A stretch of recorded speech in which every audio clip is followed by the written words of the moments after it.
ایک لومڑی اور چیل کی دوستی ہو گئی، دونوں روزانہ ملنے لگیں۔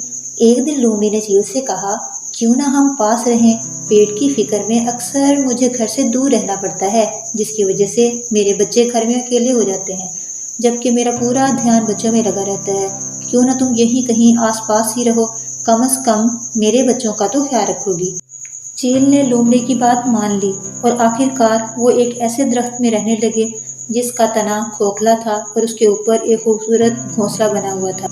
کچھ عرصہ بعد عادت سے مجبور چیل نے اپنی اور اپنے بچوں کی بھوک مٹانے کے لیے لومڑی کا ایک بچہ اٹھایا اور مزے مزے سے کھایا۔ جب لومڑی واپس آئی تو ایک بچہ غائب پایا۔ اس نے بچوں کو ادھر ادھر بہت تلاش کیا مگر وہ نہ ملا۔ آنکھوں سے آنسو بہنے لگے۔ چیل بھی دکھاوے کا افسوس کرتی رہی۔ دوسرے اور تیسرے دن بھی ایسا ہی ہوا۔ چیل ایک ایک کر کے لومڑی کے سارے بچے کھا گئی۔ لومڑی کو چیل پر یقین ہو گیا تھا اور اللہ سے فریاد کی کہ اسے اڑنے کی طاقت دی جائے تاکہ وہ اپنا بدلہ لے سکے۔ اللہ نے لومڑی کی التجا سن لی اور چیل پر اپنا قہر نازل کیا۔ ایک دن چیل بھوک سے تنگ آ کر شکار کی تلاش میں اڑ رہی تھی۔ اس نے دھواں دیکھا اور جلدی سے اس کی طرف لپکی۔ وہاں شکاری اپنا شکار ڈھونڈ رہے تھے۔ چیل بھوک سے تنگ آ کر گوشت اچک کر اپنے گھونسلے میں لے گئی اور گوشت کے ساتھ آگ کی چنگاریاں بھی موجود تھیں۔ گھونسلے میں آگ لگ گئی اور چیل کے بچے جل کر ہلاک ہو گئے۔ لومڑی نے چیل کو مار کر اپنے بچوں کا بدلہ لیا۔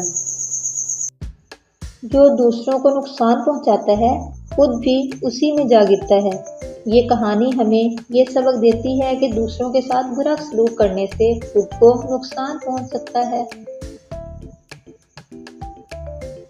چیل نے کیا برا کام، لومڑی کا بچہ کھا گئی چیل۔ لومڑی روئی، بہت دکھی ہوئی۔ اب بدلہ لینے کا وقت آ گیا۔ جو دوسروں کو نقصان پہنچاتا ہے خود بھی اسی میں جا گرتا ہے۔ چیل کا بدلہ لومڑی نے لیا۔ اب چیل سمجھے اپنا برا کام۔ چیل کا گھر جل گیا، بچے مرے چیل کے۔ لومڑی کا بدلہ پورا ہوا۔ اب چیل سمجھے اپنے برے کام۔ جو دوسروں کو نقصان پہنچاتا ہے خود بھی اسی میں جا گرتا ہے۔ چیل کا بدلہ لومڑی نے لیا۔